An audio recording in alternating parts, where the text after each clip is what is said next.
오늘의 말씀의 제목은 고난 중에 기뻐할 이유라고 하는 제목으로 우리 하나님의 은혜를 보자 합니다.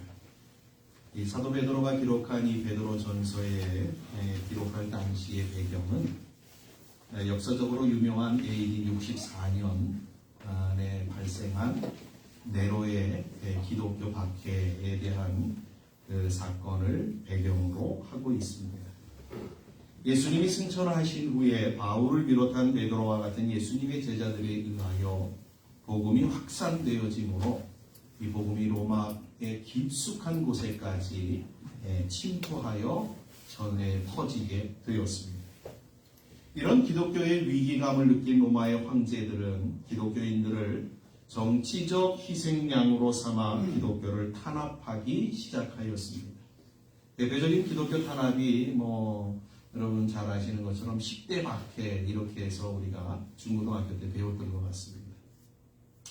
물론 이 10대 박해라고 해서 10번만 박해가 일어난 것은 아니고요. 가장 대표적인 박해를 꼽은 것을 알 수가 있습니다. 그러한 박해 가운데서도 가장 심한 박해의 시기였던 것은 바로 네로 황제가 황제로 있을 때에 였다라고 하는 사실을 우리는 드라마나 영화를 통해서 많이들 보셨을 것입니다. 대표적인 것이 로마의 시가에 불이 났을 때에 이 책임을 누구에게 돌릴 것인가 라고 하는 것을 네로가 기독교인들에게 이 책임을 돌렸습니다. 그들이 나라를 전복하기 위하여 이 로마 시내에 불을 질렀다라고 하며 아주 기독교에 대하여 적극적으로 핍박하고 박해하는 이러한 사건이 벌어졌습니다. 로마 제국의 심각한 박해 상황에서 사도 베드로는 흩어져 있는 성도들에게 고난 중에도 성도들이 고난 중에서 어떻게 신앙생활을 해야 되고 또 어떠한 자세를 취하여야 하는가를 교훈해 주기 위하여서 지금 이 편지를 그들에게 보내어 주고 있는 것입니다. 이것은 이 말씀을 성경에 기록하여서 이 말세를 살아가고 있는 우리에게 이 말씀을 주신 이유 또한 이 마지막 때에 일어날 성도의 고난에 대하여 우리로 하여금 바르게 대처하고 또 그 삶 속에서 정말 승리하는 신앙인들이 되어지기 위하여 이 말씀을 기록하여 우리에게 증거하고 있다라고 하는 것입니다. 먼저 사도 베드로는 성도가 환난과 시험 중에도 기뻐해야 된다 이렇게 이야기하고 있습니다. 아니 어떻게 고난을 받고 어려움들이 있는데 기뻐할 수 있습니까? 보통 세상 사람들은 이렇게 아마 반문할 것입니다. 그러나 우리는 분명한 저와 여러분들은 오늘 이 말씀을 통하여서 우리가 세상 사람들이 아니 어떻게 어려움 가운데 있는데 어떻게 우리가 기뻐하고 감사할 수 있습니까? 이렇게 답변하는 분들에게 대답할 말을 갖고 가셔야만 합니다. 성경이 우리에게 성도는 어떠한 존재인가라는 사실들을 시작하여서 우리가 환난과 고난 가운데서도 기뻐할 수 있는 이유에 대하여 우리에게 설명하고 있습니다. 그런데 오늘 말씀해 보시면 베드로는 성도가 환난과 시험 중에도 기뻐해야 될 이유들을 설명하기에 앞서 먼저 그가 행동을 취하고 있는 내용 하나가 있음을 발견하게 되어집니다. 본문 3절에 보니까 이렇게 기록하고 있습니다. 우리 주 예수 그리스도의 아버지 하나님을 찬송합니다. 이 사도 베드로는 이 성도들이 환난 가운데서 기뻐해야 될 이유들을 설명하기에 앞서 그는 어떠한 말로 이 이야기들을 시작하고 있냐면 우리 하나님 아버지를 찬송합니다. 이렇게 시작하고 있다라고 하는 것입니다. 여러분 베드로가 하나님을 찬양하는 데는 그만한 이유가 있겠죠. 왜 베드로는 이러한 역경 가운데 있는 이 성도들에게 편지를 쓰는 이 상황 속에서 그는 하나님 앞에 먼저 찬양하고 있던 것이었을까요? 그것은 이러한 이 환난과 시험 속에서도 하나님께서 어떻게 그의 택한 성도들을 위하여서 하나님이 일하실 것인가라는 것을 베드로가 알고 있었기 때문이었습니다. 또 있습니다. 이 환난을 통하여서 환난을 통과한 모든 성도들에게 하나님이 어떻게 그들을 대하시고 어떻게 그들에게 정말 하나님께서 은혜와 복을 베풀어 주실 것인가라고 하는 사실들을 그는 알고 있었기 때문에 그는 하나님을 찬양하고 있는 것입니다. 바울도 에베소서에서 하나님의 위대한 계획들을 설명하면서 가장 먼저 한 일이 뭐냐면 하나님을 찬송할 수밖에 없습니다 라고 하며 하나님을 찬양한 것을 우리가 에베소서 1장을 통해서 확인하게 되어집니다. 왜 그렇습니까? 하나님이 하실 일들이 우리에게 그 하나님의 택한 성도들에게 얼마나 복된 일이고 얼마나 아름답고 귀한 일들인가 라고 하는 사실을 이 사도 바울이 알고 있었기 때문에 그 일들을 계획하시고 우리에게 그 일들을 이루어 가시는 하나님의 손길을 목격할 때 찬양하지 아니할 수 없었던 것이었다라고 하는 것입니다. 여러분, 하나님이 우리를 향하여 펼쳐내시는 일들은 우리는 가히 상상할 수 없는, 가히 짐작할 수 없는, 우리가 전혀 생각하지 못한 놀라운 일들로 하나님은 계획하시고 일하시는 하나님이시다라는 사실을 꼭 기억하셨으면 좋겠습니다. 이처럼 베드로 또한 하나님의 환난과 시험 속에 담아든 그 놀라운 일들을 깨닫고는 하나님을 찬양하지 않을 수 없었기에 그는 찬양으로 이 이야기를 시작하고 있는 것입니다. 여러분, 고린도후서 4장 17절에 정말 이 귀한 말씀이 하나 있는데 이렇게 증거하고 있습니다. 우리가 잠시 받는 환난에 경한 것이 지극히 크고 영원한 영광에 중한 것을 우리에게 이루기 위함이다. 이렇게 들려주고 있는 것입니다. 여러분, 성도에게 주시는 하나님의 환난은 우리에게 더 큰 하나님의 놀라움과 더 큰 하나님의 영광과 하나님의 위대한 계획들을 이루시기 위한 하나님의 발걸음이다라는 사실을 저와 여러분들이 기억하셔야만 될 줄 믿습니다. 자, 그럼 베드로는 성도가 고난 중에 기뻐해야 될 이유가 뭐라 하는가? 한번 우리가 몇 가지로 한번 생각해 보도록 하겠습니다. 첫째는 본문 3절에서 증거하고 있듯이 하나님이 예수 그리스도를 부활하게 하심으로 말미암아 그를 믿는 모든 성도들에게 살아있는 소망을 주셨기 때문에 기뻐할 수 있다. 이렇게 말해주고 있습니다. 한번 3절을 한번 다시 볼까요? 한번 제가 읽겠습니다. 우리 주 그 예수 그리스도의 아버지 하나님을 찬송하리로다. 그의 많으신 긍휼대로 예수 그리스도를 죽은 자 가운데서 부활하게 하심으로 말미암아 우리를 거듭나게 하사 산 소망이 있게 하시며. 여기에서 주목해서 보셔야 될 내용이 뭐냐면 하나님이 예수 그리스도를 부활하게 하셨다라고 하는 거예요. 이게 중요한 내용입니다. 예수님의 부활이 우리에게 가져다주는 의미가 뭔지 아십니까? 오늘 말씀해 보니까 두 가지를 이야기하고 있는데 그게 뭐냐면 우리에게 예수 그리스도의 부활이 우리로 하여금 거듭나게 하는 근거가 되어진다. 이렇게 성경이 이야기해요.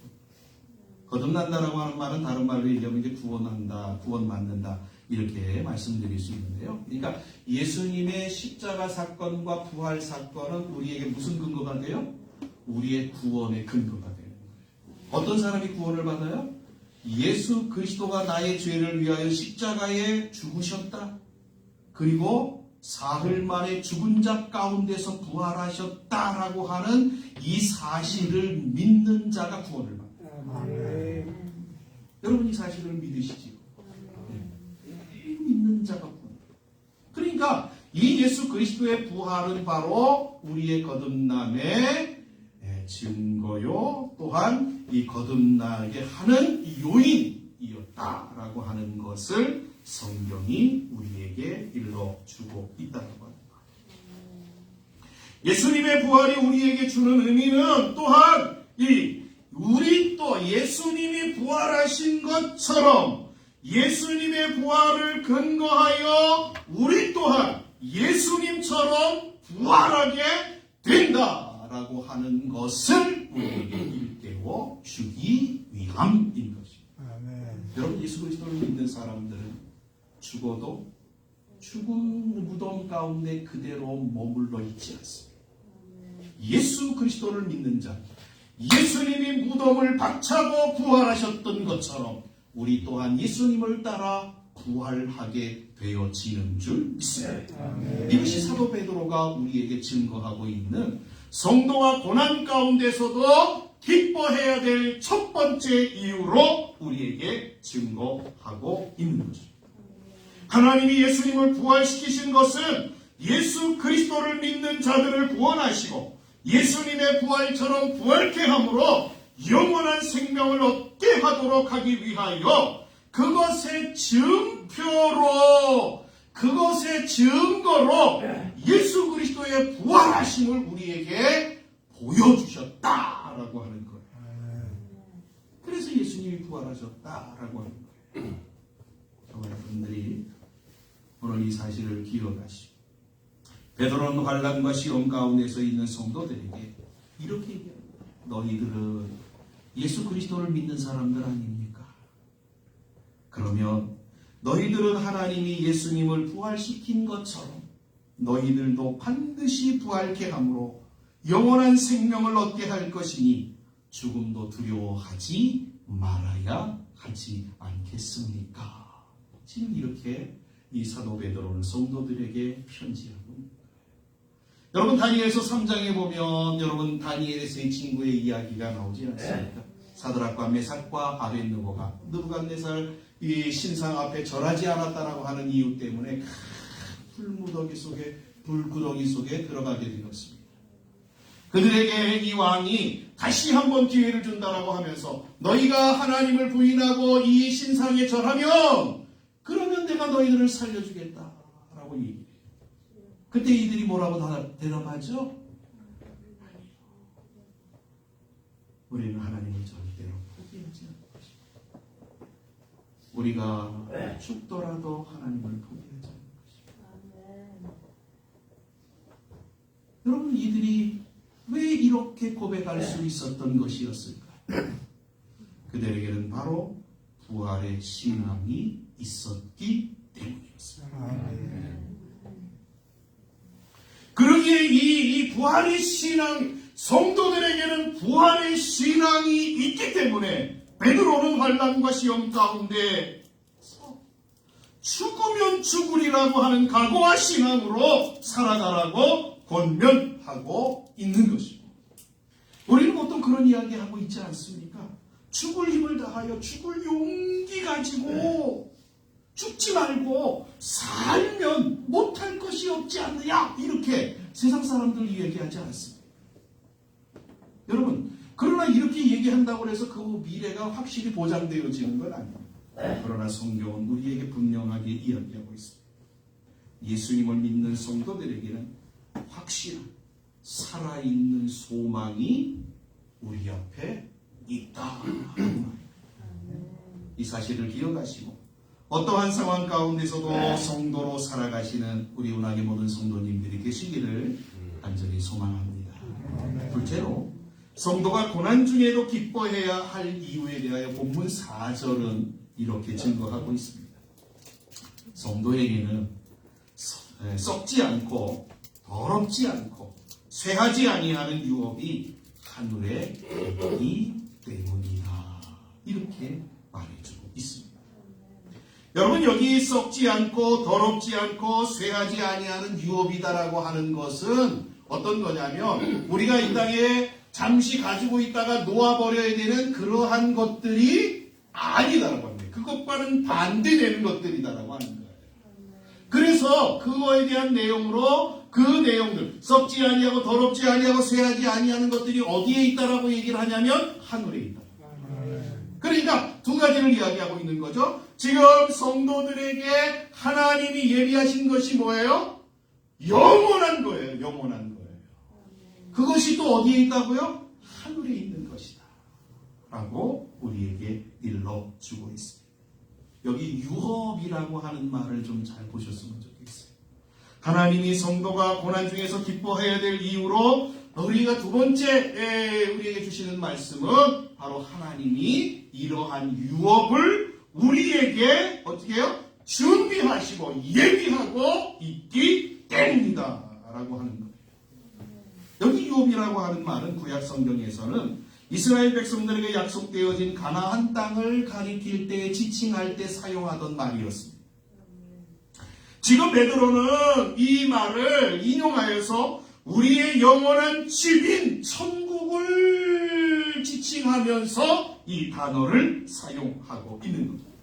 또한 유업이라고 하는 말은 하나님이 환난과 시험을 통과한 자들에게 허락하시는 놀라운 하나님의 영광과 은혜를 가리키는 말로 하나님의 모든 것을 상속한다라는 의미가 담겨져 있습니다. 사도 바울 또한 에베소서 1장에서 성도들을 위해서 기도하는 내용 가운데 이런 기도를 하고 있습니다. 하나님의 성도들의 눈을 좀 열어주십시오. 귀를 좀 열어주십시오. 그래서 저들이 볼 것을 좀 보고 들을 것을 좀 듣게 해주십시오. 무엇이요? 하나님이 이들을 향하여서 계획하신 것들이 무엇이고 하나님이 이들을 위하여서 그 계획하신 것들을 어떻게 이루어 가시고 하나님이 이들을 위하여 그 계획하신 것들의 결말을 어떻게 하나님이 만들어내시는가를 이들이 알 수 있도록 하나님 눈과 귀를 열어주십시오. 지혜의 마음을 주시옵소서. 계시의 정신을 주시옵소서. 바울은 이렇게 기도하고 있습니다. 왜요? 그거 알면 이 땅의 환난 가운데서도 너희 기뻐할 수 있기 때문이죠. 사도 베드로 또한 오늘 우리에게 동일한 이야기로 우리에게 들려주고 있는 거예요. 여러분 세상 가운데서 우리가 환난 받는 거 잠시예요. 우리가 고난 가운데 있는 거 잠시예요. 이 고난 뒤에 여러분들이 바라봐야 될 것은 그 환난을 직시하고 그거 바라보고 그 상황 가운데서 연연하는 것이 아니라 눈을 들어서 하늘을 바라보는 거예요.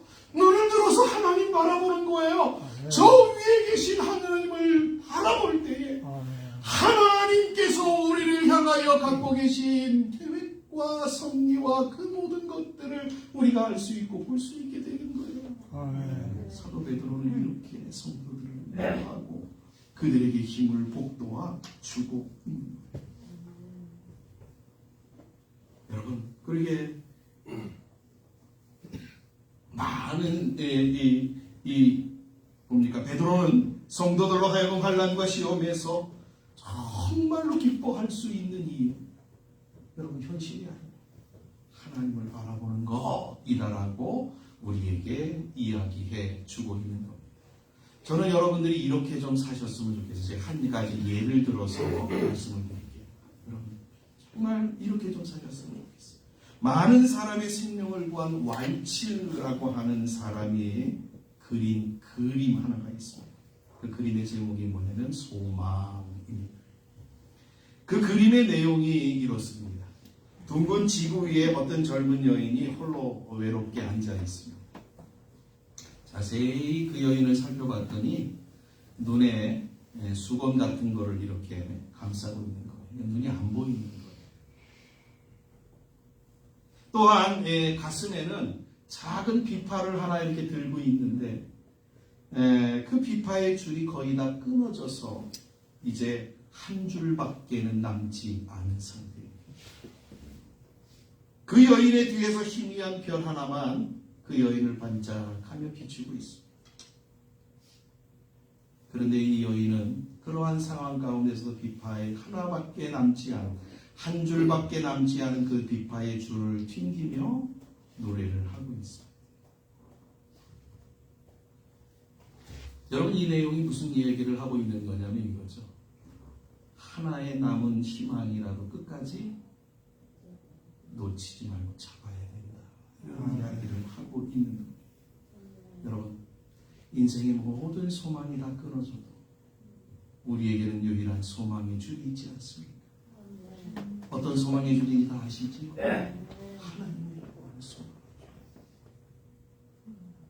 하나님이라고 하는 이 소망의 줄을 저와 여러분들이 놓치지 아니하고 살아가시기를 주님의 이름으로 간절히 축복합니다. 여러분, 그 하나님은 우리로 하여금 영원한 생명과 영광과 놀라움의 나라로 인도하는 그 줄을 잡은 자에게 이러한 은총을 하나님이 약속하시고 베풀어 주신다라고 말씀해 주고 있는 것입니다.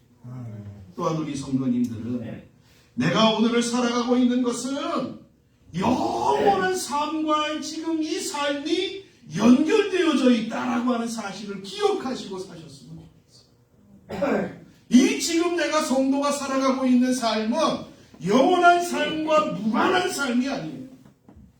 연결되어 있는 삶이에요.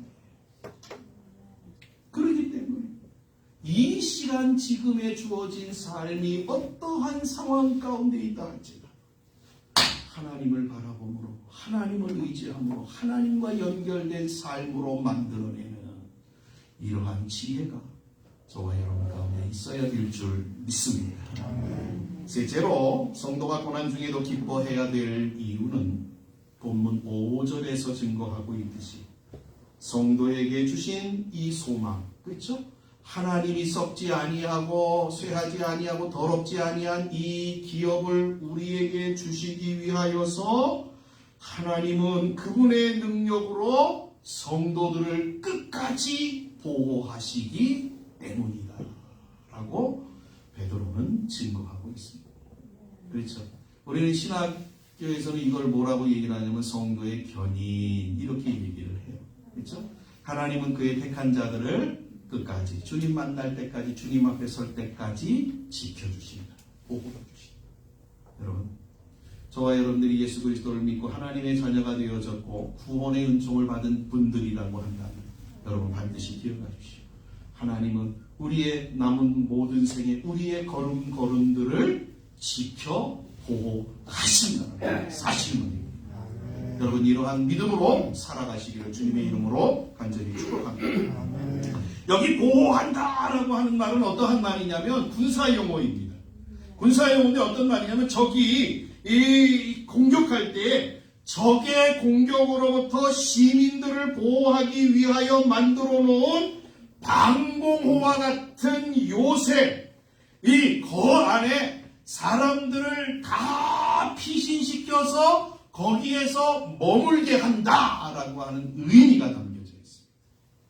그러니까 하나님이 보호한다라고 하는 이 말은 성도의 적인 사탄의 공격 앞에서 우리로 하여금 온전히 아무런 피해나 아무런 손상이나 아무런 어떠한 흔적이 일어나지 아니하도록 우리를 방어하신다라고 하는 뜻인 것입니다.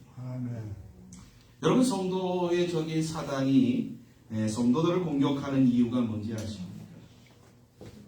하나님의 은혜를 뺏어가려고. 하나님이 우리에게 약속하신 그 약속들을 우리 가운데서 뺏어가려고. 하나님이 주시고자 하시는 그 놀라운 것들을 우리 가운데서 다 뺏어서 우리로 하여금 피폐하고 곰핍하고 황폐하고 황량한 삶을 살아가도록 하는 것. 그러기에 성도들은 우리에게 주신 하나님의 은혜들을 빼앗기지 않도록 늘 깨어 있어야 됩니다. 그러기 위해서는 말씀과 기도로 무장하셔야 합니다. 하나님이 성도들을 보호하신다라고 하는 것은 이러한 우리를 해하려고 하는 모든 세력으로부터 우리를 완벽하게 온전하게 보호하여 주신다라고 하는 말씀. 또한 하나님이 그의 성도들을 보호하시는 목적이 있습니다. 그게 뭐예요? 우리로 하여금 온전한 구원, 하나님 앞에 온전히 다다를 수 있도록 하는 것인 것입니다. 완전한 구원이란 한 번의 승리가 아니라 최종적인 승리를 가리키는 말입니다.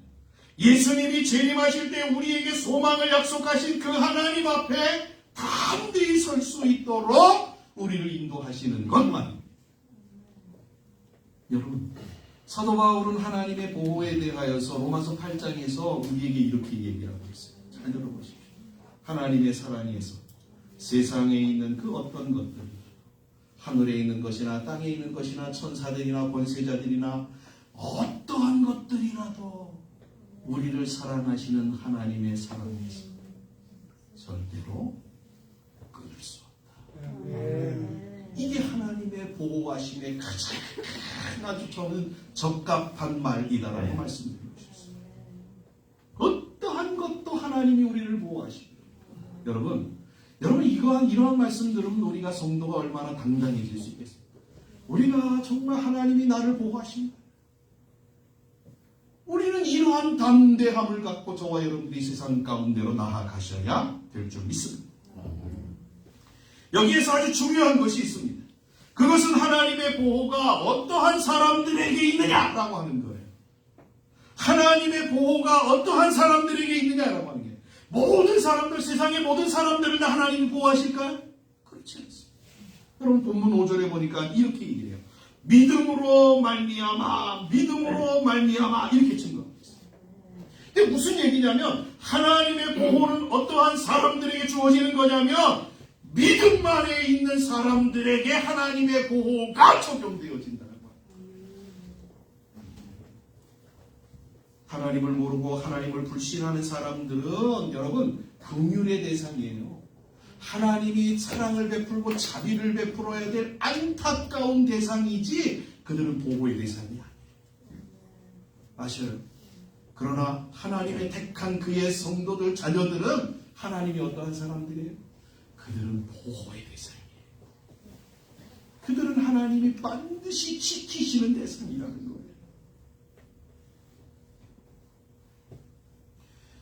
믿음은 하나님의 선물이기에 믿음이 있다라고 하는 것은 하나님의 은혜가 주어졌다라고 하는 말이기도 합니다. 히브리서 11장 1절은 믿음에 대하여 이렇게 증거하고 있죠.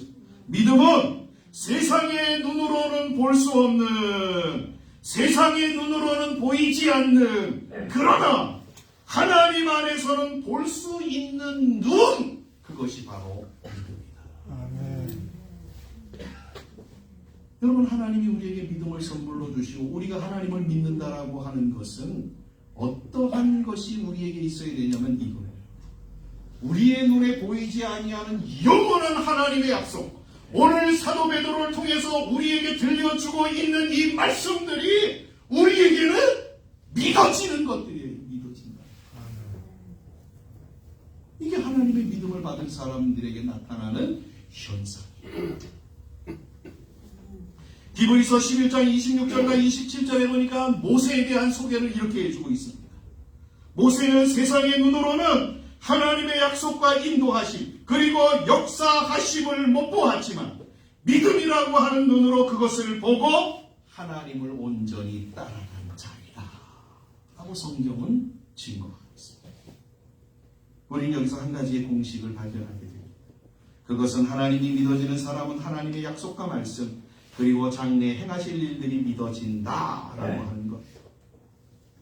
베드로는 성도들은 하나님의 보호하심으로 하나님의 기업을 잇는 자리에까지 나아가도록 부르심을 받은 자들이기 때문에 환난과 시험 속에서도 기뻐할 수 있다 이렇게 증거하고 있습니다. 여러분 하나님은 그의 택한 사람이라고 한다면 한 사람도 놓치지 않으시고 확실히 보호해 주십니다. 우리가 성도로 살아가는 한 걸음 한 걸음을 하나님은 눈동자같이 그리고 암탉이 제 새끼를 날개 아래 품은 같이 구름 기둥과 불 기둥으로 이스라엘을 보호하신 같이 우리를 보호하여 주신다라고 하는 이 사실을 저와 여러분들이 기억하시고 어떠한 일을 만나든지 간에 어떠한 상황에 있든지 간에 담대하게 하나님 바라보고 기뻐하며 걸음들을 디뎌내시고 주님의 이름으로 간절히 축복합니다. 아멘. 한 가지 더 있습니다. 넷째로 성도가 고난 중에도 기뻐해야 될 이유를 본문 7절에서는 이렇게 증거합니다. 성도와 만나는 환난과 시련은 성도를 연단하는 도구로 우리로 하여금 순수하고 온전하며 하나님이 기뻐하시는 믿음을 소유하게 하므로 하나님의 칭찬과 영광과 존귀를 얻게 하기 때문이다라고 말해주고 있습니다. 그래서 6절에 보면 이것을 가리켜 베드로가 뭐라고 얘기를 하냐면 크게 기뻐할 일이다. 환난이 성도에게 찾아오는 일은 도리어 어떻게 해요? 낙심하고 좌절하고 거기에 슬퍼하고 그래서 앉아서 탄식하는 게 아니라 크게 기뻐할 일이다. 이렇게 증거합니다. 본문 7절의 내용은 조금 어렵습니다만은 그래서 좀 쉬운 성경을 찾아봤어요. 공동번역 성경에 보니까 본문 7절을 이렇게 지금 기록하고 있더라고요. 제가 한번 공동번역 성경을 읽어드릴게요. 한번 잘 들어보십시오. 그거 고난은 여러분의 믿음을 순수하게 만들기 위한 것입니다. 결국 없어지고 말 황금도 불로 연단을 받습니다. 그러므로 황금보다 훨씬 더 귀한 여러분의 믿음은 많은 단련을 받아 순수한 것이 되도록 하므로 하나님은 그들로 하여금 하나님의 영광을 하나님의 칭찬을 받고 영광과 존귀를 얻게 하도록 하십니다. 한방 이해가 되시죠? 하나님이 우리에게 고난을 주시고 환난을 주시는 것은 우리의 믿음을 순수하게, 그래서 하나님의 그 놀라운 예비하신 것들을 받도록 하기 위해서 하나님이 우리에게 허락하시는 시간들이다라고 하는 사실을 우리에게 일러주고 있는 겁니다. 이것은 한마디로 말하면 물론 고난을 받는 것은 힘들고 어려운 일임에도 틀림없지만 우리가 성도로서 믿음 안에서 만나는 고난은 우리를 더 아름답게 만드시려는 하나님의 손길이라는 사실을 우리는 배우게 됩니다. 고난을 통하여 성도의 믿음이 순수하게 된다고 하는 것은 얼마나 인간이 하나님 앞에서 악하다라고 하는 것을 보여주고 있는 겁니다. 또한 인간은 고난이라는 것을 만날 때 자신을 돌아보고 자신의 약함과 자신의 추악함을 발견하고 하나님을 의지하기 때문인 것입니다. 그러기에 고난은 사실은 성도에게는 필수가 됩니다. 그래서 히브리 기자는 뭐라고 얘기를 하면 고난이 없으면 가짜 아들이다. 이렇게 얘기를 하고 있습니다. 분명한 것은 이겁니다. 아무리 힘든 고난이 주어진다 할지라도 하나님은 성도들을 죽이시고 망하게 하기 위하여 그 고난을 허락하지 않으신다는 거죠.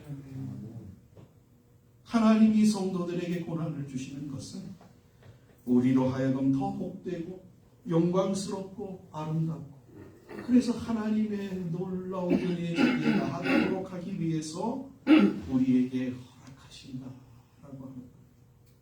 여러분, 나보다 나를 하나님이 더 잘하시지 않습니까? 그래서 하나님이 나를 빚기 위해서는 어떠한 게 필요한 것인가를 하나님이 훨씬 더 잘하시지 않습니까? 그래서 그것 가지고 하나님이 우리를 빚어내시는 시간입니다.